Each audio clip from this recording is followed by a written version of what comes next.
Alam mo ba kung ano talaga ang gospel? Hindi lang siya simpleng kwento, ito ay buhay na mensahe na kayang baguhin ang puso ng isang tao. The gospel is not just good advice, it's good news. Pero paano naging good news ang gospel? Let's start with this truth. God is holy and He created us to be with Him. Pero ang problema, lahat tayo ay nagkasala at ang kasalanan ay hindi simpleng pagkakamali. Ito ay rebellion laban sa Diyos. Romans 3:23 says, "For all have sinned and fall short of the glory of God."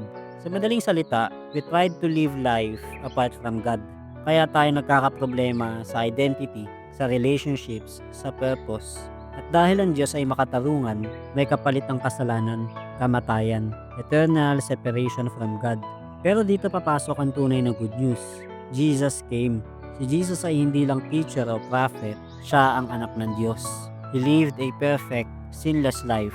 Isang buhay na tayo sana ang dapat mamuhay, pero hindi natin kaya. Then He died on the cross, not because He sinned, but because He took our place. Ang parusang dapat para sa atin, siya ang tumanggap.